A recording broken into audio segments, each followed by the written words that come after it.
me just ask something. There you go. Just when we do, we had shoot do a look live like we did yesterday. Okay. Yeah, they let them talk. Okay. Now you guys, pardon any noise that you may hear, because there's going to be all kinds of racket out there. You know, you've got the Rewy out there putting in drainage and stuff like that for all this big construction they're doing up here at the top of Stone. Yeah. So, you know, they have to upgrade all the water system and all that stuff. I guess you've probably heard about the big drill that's going on down under Greenville. I know, I want to ask if you can go like 100 feet down. That would be really cool. I know, that'd be really, really cool. I would love to get in the tunnel that they're drilling, but you know. Mm-hmm. Yeah, so if you want to, we'll start this off. Let's go. First, Let's rock and roll. I'm ready, Joe. now, have you ever done a podcast before? I do my own recordings. I've done several podcasts and several interviews all around the world. So, you know, from various legitimate and less legitimate sources, you know. Oh. It's What kind do of part of life. Am I legitimate or illegitimate? Yes.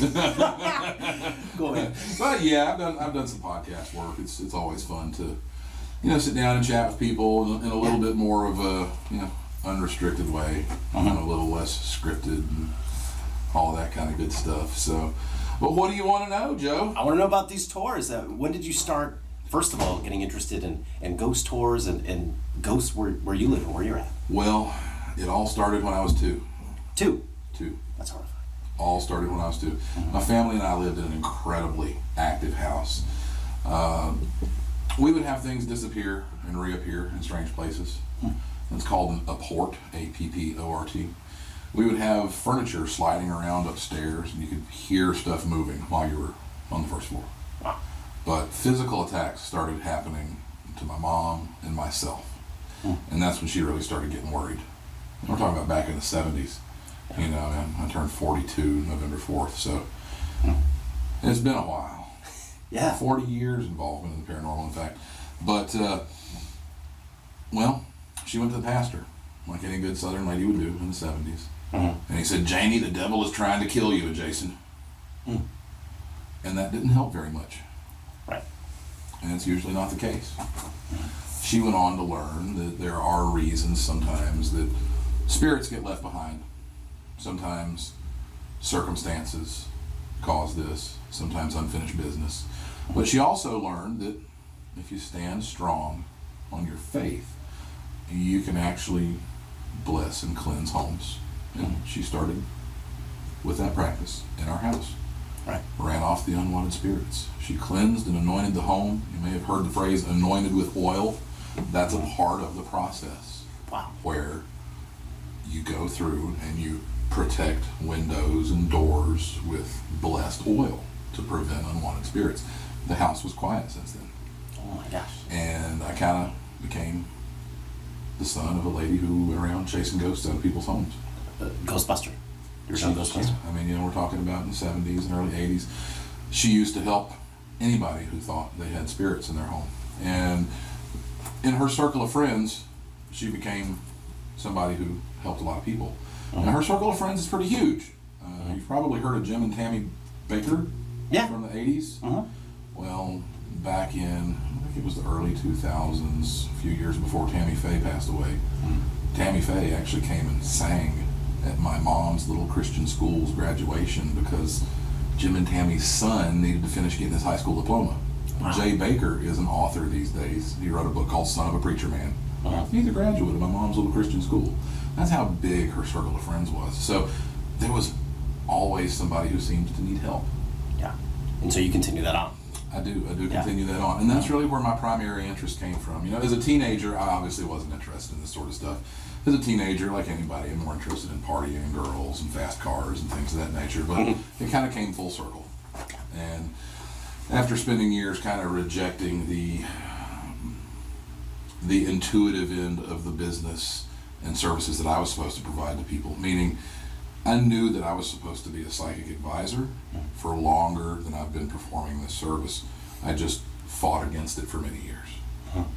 And I was basically led to serve others in this means, and that's what reignited the interest in the paranormal because of my roots. And well, I started going downtown, knocking on doors, getting to know business owners. You know, people who live and work in these buildings. And eventually I realized we had enough stories to put together a walking tour. Yeah. We didn't invent the ghost tour concept. In fact, tourist cities all over the place. Greenville is not a tourist city. They like to get listed on tourist lists. Greenville is not. Tourist cities have tourist season, and then everything closes when it's not tourist season. For example, Gatlinburg. That's a tourist city. So we set up the ghost tour. At first it was just running during Halloween. But people expressed an interest in this stuff, and people would find us and they'd say, "Don't you guys don't have tours during the rest of the year?" And so after we'd been open for a couple of years, we went ahead and went full time with the ghost tours. So, I mean, downtown alone, I've been coming downtown for probably 12 or 13 years, just getting to know people and try to document the spooky things that they have happening. Right. It's interesting because, you know, I've been down here telling ghost stories for nearly a decade now. I feel old every time I say that. Sorry. But Sorry. Yeah. Amazingly, some of the same types of phenomena happen over and over at some of these businesses. People who have been working there for 6 months have the experiences that people 6 years ago had, but they don't know those people and they never heard those stories. Wow. And so that tells us that there's far more here than just a curiosity. You know, people see, oh, ghost tour, you know, he's just trying to capitalize on the dead. And that's partially true. Because the years of my life that have gone into paranormal research and documenting these things and investigating people's homes and cleansing people's homes, it's a huge portion of my life. You know, I spent a quarter of my life just documenting these things at this point in time. And the tour allows us to share with folks and, you know, hopefully kind of open their minds a little bit to the other side of things, the side of the world that's just beyond the veil. And this time of year, that veil between the living and the spirit world grows the thinnest. And so that's why naturally our tours become more popular around Halloween time. But we're not just a Halloween attraction. Right. This year we kind of have a running joke for our slogan is Greenville's oldest haunted attraction. You see, some of our stories date back to way before haunted houses even existed as far as a Halloween attraction goes. Right. You've got stories that reach back into the 40s. Wow. Stories that reach back into the 1800s. There's one location where a historian notified us that there used to actually be hangman's gallows. And that dates back into the 1800s. Wow. And some of the dark energy at that place is still there, and it's still showing up for people. When we have this particular location where back in around 2005, I believe it was, before I started even telling ghost stories, one of the store owners right on Main Street had experiences with full apparitions in her store. One of them, they said, was shaped like a human form, but made out of energy or mist. So in other words, it didn't look like a solid dark form, it kind of looked swirly. About a year and a half ago, one of our guests was taking pictures of that building and got an apparition that fits that description. Wow. Wow is right. In fact, we can keep talking. Let's see if I can pull it up on my tablet. Actually, I don't have internet running right now, so I can't pull it up on my tablet. Sure. If you swing by greenvilleghost.com, you'll see a photo that's got an arrow pointing at a guy. It's a green photo, and there's this dark, swirly figure. So this guest was, you know, after we tell the story, she's taking pictures, and she says, "Oh my gosh, Jason, do you see what I see?" And look at her photo, and right down the left-hand side is this very visible figure. You can see head, shoulders, legs, like this. You can see a torso. Well, at that same location in that building, back in 2005, when somebody was coming to bless and cleanse that building for the store owner, a soldier appeared and held his bayonet to her throat while the cleansing was taking place, to the store owner's throat. That's Liz Daly. Wow. From the store where you interviewed us. Yeah. 5 years ago. Okay? Just this weekend, this past Saturday, on one of our largest tours of the year, one of our guests, who was a young lady, saw an old soldier's spirit out there and became incredibly terrified. You see, some people have this gift from God. They can see spirits. And folks often ask, are we going to see any ghosts when we come on your tour? And I have to tell them, if God didn't give you that gift, you're not going to get it buying a ghost tour ticket. Mm-hmm. But this young lady has that gift. And she was absolutely terrified when she saw this very uptight soldier. Now, she thought he was a World War I soldier. Right. It may have been a different soldier, but it may have been the same soldier. It's the second time the ghost of a soldier has been seen in connection to this one location. And it's right where Lizzie Designs used to be. It's right? where her original store was, up near the Army Navy store. On top of Boggs Street, which is right off of Main. They conveniently built a new set of apartments right on top of that hill for us. So in my line of work, at the location that's produced thousands of anomalous photos for hundreds and hundreds of guests over the years, well, when they build apartments on places like that, I just call it job security. Because it'll be about a year, 8 months to a year after people move in, we'll start getting reports. Wow. And you mark my words, we'll start getting reports. The new building that was built right back there on Boggs Street. And I'm sure at some point in time we'll be getting letters to ask us to quit talking about the place because they're having a hard time renting and things of that nature. But hey, you know what? We don't make the hauntings. We just report to people what's happening. And these things are very real.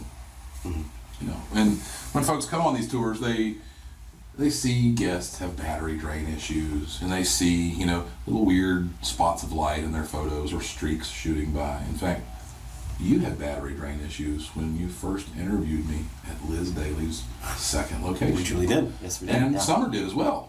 She was hoping that you could finish the broadcast because the battery went down to nothing. Now, I presume you guys have broadcast equipment that's designed to last usually for the length of your intended broadcast. Yes, yeah. So when that happens to you, it may seem a little odd, right? But from my side of the table, I see it almost every week. It happens to guest after guest after guest.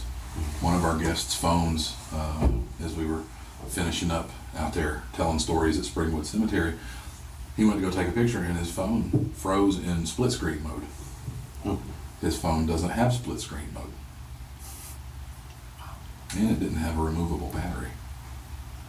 He's like, what am I supposed to do? I guess wait till the battery drains and charge it up and hope it reboots fine. I don't know. There's no telling. I don't know. I tell you to look out for electronic failures because that's the kind of thing that happens. And of course, you know, I try to be nice and warn the press when they want to come and interview me. I'm like, hey, you may have some weird things happen here. And as we mentioned earlier, there's some folks who've had some weird things happen when they've been interviewing me and they won't come interview me on site anymore. That's right. So you're brave, Joe. Actually, though, we're just kind of sitting here in my boring office. It doesn't look nearly as spooky as you thought it would, huh? And I was expecting more. Yeah, to be a little more spooky. Yeah, I've even got bookcases in here, and I stay so busy I haven't had a chance to actually move all the books onto the bookcases. Right. Because I've been here for a year and a half. Because these tours is not your day job. It's not. It's not. You know, I am a psychic. I'm a paranormal investigator. I spend a good deal of my day helping people find insights into problems in their life through psychic readings and intuitive advice. All right, but I honestly spend most of my day as a clinical hypnotist. And so here in this plain, boring, clinical-looking office, people change their lives. You know, they quit smoking and they see dramatic changes in areas of their lives, you know, where they want to overcome challenges and achieve new levels of greatness in their life. And that's what really, really excites me. That's cool. Yeah. The paranormal stuff, I mean, to be honest with you, if it wasn't for Halloween, Greenville's not a tourist town. I mean, our tours wouldn't be around year long if it wasn't for Halloween. But since we're able to have, you know, a busy few weeks during Halloween, we're able to keep this around as something unique and different for Greenville. Greenville is becoming more and more corporatized. At one point in time, did you know that corporate restaurants weren't allowed downtown? No. It was supposed to all be local. That's changing. Yeah. So as we corporatize downtown more and more, you know, we like to try to keep this open and available for the few select folks who travel around looking for these things. And there is a very small niche market. Why do you think people go on these tours and want to see these? Curiosity. Yeah. Curiosity. Most of the time, with the exception of Halloween, throughout the rest of the year, we kind of open back up in the spring because honestly, nobody wants to stand outside for an hour and a half when it's 20 degrees. And when we open back up in the spring, we find that it's visitors that have come in from other towns, and these folks they like to learn history, but they also like a little mystery. And that's where ghost tours come into play, because you can get a little glimpse of history, but at the same time, there's enough mystery to keep the stories interesting. Now, I want to give a shout out to John Nolan of the Greenville History Tours, because he's actually an older tour company than we are. We're the second oldest tour company in Greenville. John's got us beat. And John does phenomenal history tours. Yeah. But a lot of folks aren't looking for just straight history. They're fans of the paranormal, or they like things a little bit on the weird side. And that's where Greenville Ghost Tour comes into play. We just recently had a Girl Scout group, Girl Scouts. They brought like 26 people. Oh my gosh. 4 or 5 of them were adults. And, so we get to cater to folks during the rest of the year. We have corporate groups who book our tours for their out-of-town guests. They have the bigwigs coming in and they want to show them something different. They want to show them a little different side of Greenville. Right. They'll book our tours. And so we get to entertain folks that are just looking for a little bit different kind of idea of what's going on around town. And the funny thing is, the more we tell these stories, the more people who've never heard of us report back to us the same things that we've been talking about for nearly a decade now. And we've got one location where things fly off the shelf. Yeah, I know what you're talking about. Both floors. Are you talking about the Army Navy store? No. Where? Same block as the Army Navy store. Same block. Wow. We call that block one of the most haunted blocks in town, because there's so much stuff that happens all around that block. But the Subway sandwich shop on that same block, sometimes things fly off the shelf. One of our guests, while we were talking about things flying off the shelf in Subway, ate at that Subway before he came on our tour, and something flew off the shelf and hit him. Oh my gosh. He was standing at the sneeze guard and a bag of potato chips hit him in the back. That potato chip rack's like 3 or 4 feet away from you. And either gravity changed directions while he was standing there getting the sandwich made, or something flung a bag of chips at him. The same thing happens upstairs. Well, I mean, and I remember you telling me about the Army Navy store. Things flying off the shelves there, and on the surveillance camera they see. And interestingly, I don't recall if we had done the investigation at the time, but we set up an investigation there at the Army store, and we took some local radio rock jocks on the investigation, because it was right after my book had come out, Haunted Greenville, South Carolina, and they were like, "Hey, dude, you're the creepiest guy in town. You're bound to be able to take us someplace really haunted." And is that a compliment? Yeah, actually, Right. it is. Good. It is. I'm kind of proud of that title, creepiest guy in town. It's fine with me. But we took them on this investigation because they wanted to see some haunted information happen in real life. And I won't mention their names, but out of the 4 people they brought with them in their team, 3 of their names were called through our spirit box during the investigation. Wow. And one of them is a very unique nickname. And they didn't start getting freaked out until they found out that I was scanning AM frequencies that night, and they're FM radio rock jocks. Their names are never said on AM radio. Wow. That's what they said. And so, and the culmination of that investigation, the guy who opened the door for us that night, Kevin, I had asked, we were using a spirit box, and I had asked if Harry knew who unlocked the door. Yeah. And Kevin was the response, which was right. And Kevin said, "Harry, I have a question for you. Your wife calls here 20 times a day looking for you. What should we tell her?" At the time, she was getting on up in age. And respectfully, I've got a mother who's getting up in age too. Sometimes, when their spouses pass away, they don't really realize that. So she would call looking for Harry, the founder of the Greenville Army Store. And Kevin said, "What should we tell her?" In the midst of a string of static, we hear a very faint, one final response from Harry that night. "I'm here." So we tell folks when they visit the Army Navy store, if you ever go in there, make sure you say hi to everybody, including Harry, because you don't want him throwing boots off the shelves. Yeah. Things No. of that nature. Have you ever looked at that block? What was there? However many years ago? According to one historian, years before even Chicora College for Girls is what everybody knows originally stood on that hill back behind there. Before there was a main street, Chicora College for Girls was on that hill overlooking Reedy River. But supposedly, before Chicora was built there, when you were convicted of a crime that merited death by hanging, that's where the gallows were. Okay. Now, we don't have any confirmation of that. We have a couple of local historians who relayed that information to us, but not like the official history book people, because if you go look in the official history records of Greenville, Prohibition is curiously not there. But on our haunted pub crawl, we take people to the location where one of the speakeasies downtown did actually exist, and we tell them its name from an eyewitness who saw it before the building was remodeled. You're making weird noises over there. Who's that? Sorry, that's my interview for later. Sorry about that. Busy man. Got all these Busy interviews. man. It's like me this time of year. I got to figure out when to work all the interviews in. That's right. You know, and you know, there's some people have priority, some people don't. So I have to make sure that some people I can only make time for like email responses. You know, can you send me the questions? And you know, other people I'm able to work and see in person, but kind of have to balance it all this time because back when we first interviewed, I didn't have a 6-year-old in school. Yeah. You know, and my daily practice wasn't quite as busy as it is now. But you know, this time of year with all the attraction of Halloween, and we run gobs of Facebook ads to let folks know the Greenville Ghost Tour is here, and then of course, the more media gets put out there about Greenville Ghost Tour, the more weirdos seem to come out of the woodworks, and I'm a weirdo myself. Me but, too. You know, it seems like for some reason folks really either love people involved in the paranormal or they want to like kill us. What?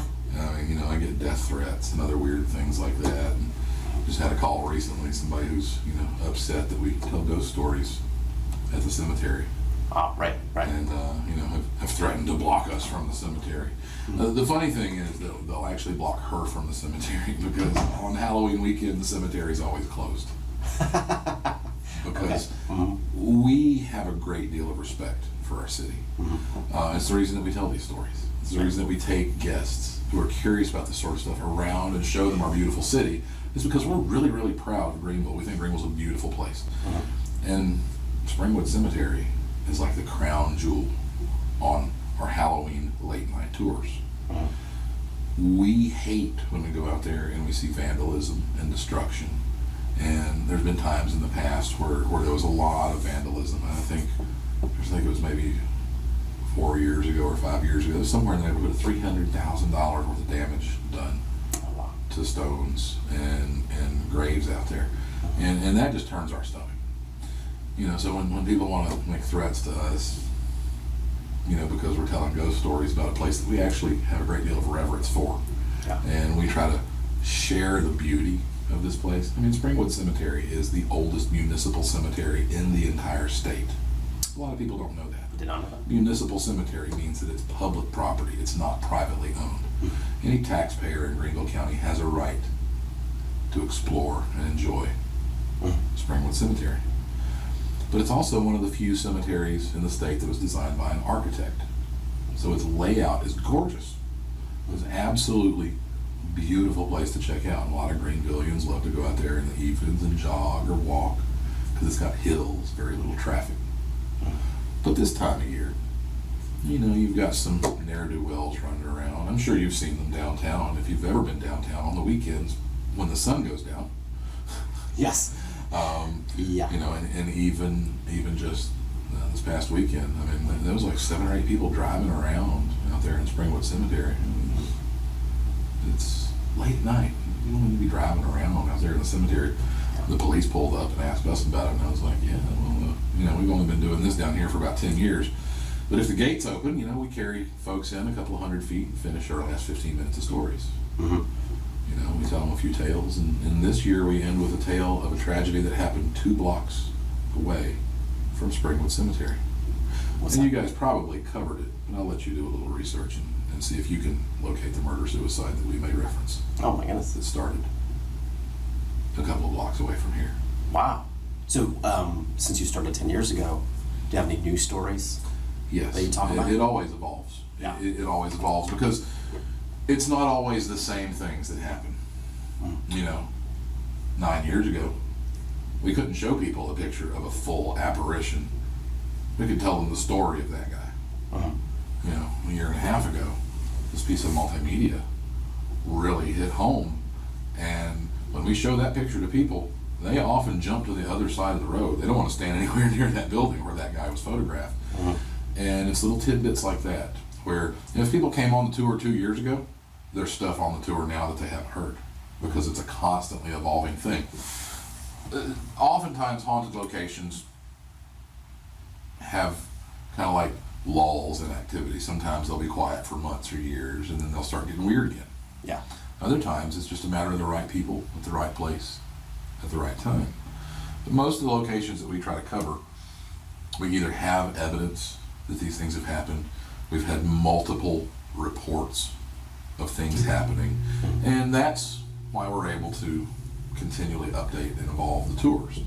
Because over the years, more people have experiences, and I've probably forgotten more spooky stuff about downtown than most people hear on the tour, because we get to certain points where so much has happened at certain locations. If we told it all, we'd have to stand there for an hour.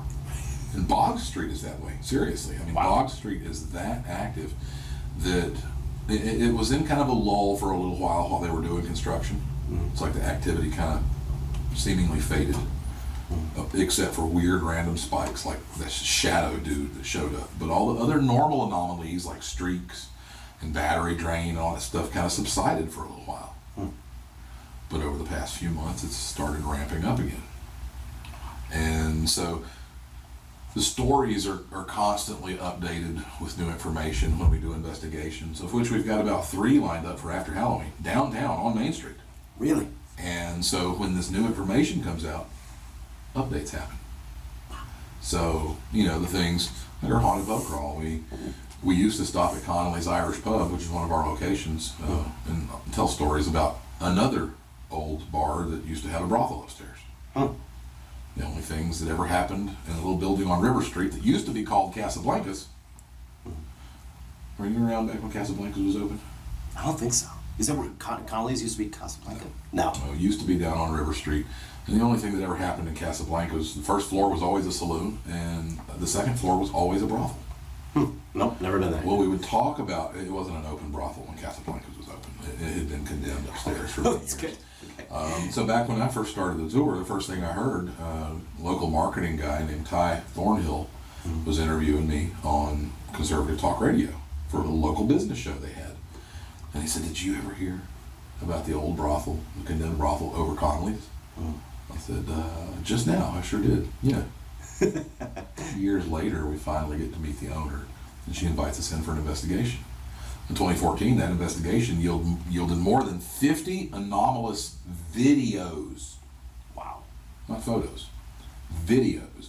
And a local reporter thought that it would be a cool idea to take my footage and show another ghost hunting team, you know, to get it vetted. And he said, "Yeah, this is definitely something paranormal. Dust or bugs don't move like this." And the one video that he was being shown where I walk through a hall and I walk into a door, and out of that door a bright point of light floats across the hall and goes into the door across the hall. You can see it go through the left and right door frame. And a few minutes later, it comes back out of that door and flies up towards the camera and gets larger in space as it's approaching the camera. It's a bright white point of light.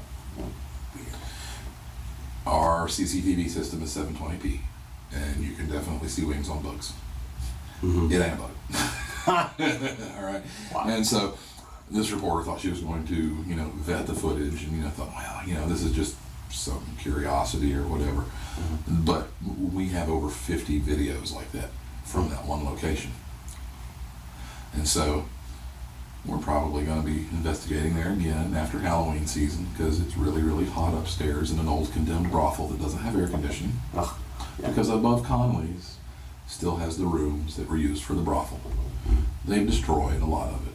They've been kind of taking stuff out that's condemned up there, so they've just been removing debris and stuff like that. But activity still runs high. Strange things still happen, and as these stories evolve, then we get to update these stories and share with people new things.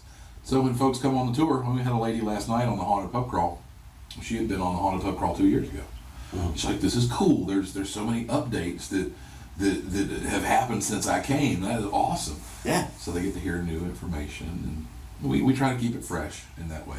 Mm-hmm. But since we try to base all this on evidence, things that we can document, and things that have happened to people who live and work in these buildings downtown, we're not pressed to constantly update things. But when we have little info that's curious and falls in line with things that have happened for the past decade, we're like, well, we've been telling this story for years and years now, and then a year ago this happened, and then we show them evidence that corresponds with the story that we've been telling for 10 years. And so when we do that on Bog Street, and we talk about the apparition that Liz Daly used to see, it was the made of energy or mist, and then we show them this photo of this guy. I mean, they gasp. They're like, wow. And once again, that's an update from just recently. And just this past weekend, we started getting a new anomaly at the same location. Mystery dark frames in between photos. You go take 2 photos, and a third photo will appear in the middle, and it's this dark frame. You can't see anything of it. Wow. It's happened like 4 people this weekend. Never seen it happen before. And I disappeared in a photo again this weekend. Now, Joe, I don't like disappearing in photos. That is what people do. What scares you? Not much, really. But I do kind of freak out when I disappear in a photo. Yeah. On 2 instances at the same location. The same location. We had a gal taking photos on the tour, and she said, "Oh my God, I think I just got a streak on my photo." And I was standing up on this stoop, and I said, "Well, come here, let me see real quick." And so I'm looking at her phone. She's standing beside me on the ground. I'm up on this stoop. She's holding her phone out like this. And I'm like, "Yeah, that's a bona fide streak. Good job. It's just a streak of light across the photo." Her boyfriend's taking pictures and says, "Oh my God, dude, you just disappeared." And I looked around. I kind of patted my belly and my shoulders and stuff. I'm like, "No, I don't think I did." Yeah. I said, "Dude, you got to see these photos." He took 3 pictures back to back. And the first photo, I'm standing on the stoop. She showed me her phone. Second photo is just her standing there with her phone. I'm gone. Third photo, there I am. I'm back. Weird. I didn't move. I mean, when somebody's holding their phone up and I'm looking at their photo, I'm standing there, I'm looking at their photo. He goes click, click, click. I don't know where I went. That kind of disturbs me then. No, It's weird. Why does that disturb you? I don't like disappearing. Yeah. Unless I intend to. Sometimes. Yeah, man. As It's like somebody who's a master magician who's been practicing magic and illusion my entire life, I love making things disappear, especially for my daughter and for my grandkids. My grandkids still run around trying to get other people to pull things out of their ears because, Papa makes things appear out of their ears. But I only like to disappear if I intend to. And so when somebody gets a series of photos of me and I'm not in one and I was standing there and I didn't go anywhere, I don't know what's going on there. All these other phenomena, streaks and shadow figures, that's the stuff that should worry me. But just disappearing, that kind of bakes my noodle. I'm like, I don't understand where I went. Where did I go? I didn't go anywhere. I was standing there. Why am I not in that photo? Yeah. But see, at this location, sometimes people will take 20 or 30 photos towards me and they get nothing but white haze. But they can take a picture right beside them and it works perfect. Why do you think it's pictures? Why do you think these birds mess with pictures? I think they've learned to mess with our guests' electronics because we're back there so frequently. And as they've learned to get attention this way, then as they notice we get more active, and depending on your spiritual beliefs, as that veil grows thinner between the living and the spirit world, then activity may increase. And we usually see an uptake in activity as we head towards Halloween. because that veil does grow thinner. They have slightly more power to be able to reach out to us. And you've got some people who are entirely skeptical and don't believe any of this stuff, and that's fine. But I'm not out here to convert anybody into a believer. I'm out here to tell ghost stories, and whether you believe them or not is completely irrelevant to us, because we're out here to provide paranormal entertainment and to provide history with a slice of mystery that even keeps young people interested. Yeah. Have you ever seen a time when young people these days will put their phone down for an hour and a half?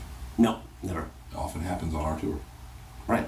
And if it doesn't, we encourage them to put their phone down and join us in real life, because it's far more fascinating than Facebook and Twitter. Mm-hmm. There's a whole world out here, and a lot of it is very mysterious. Yeah. And you're going to miss most of it if your face is buried deep in a screen. Yeah. While you're walking around in the real world. Mm-hmm. So we like to think that the basic act of storytelling is a critical thing. Even today, you're a professional storyteller. That's what you do. Mm-hmm.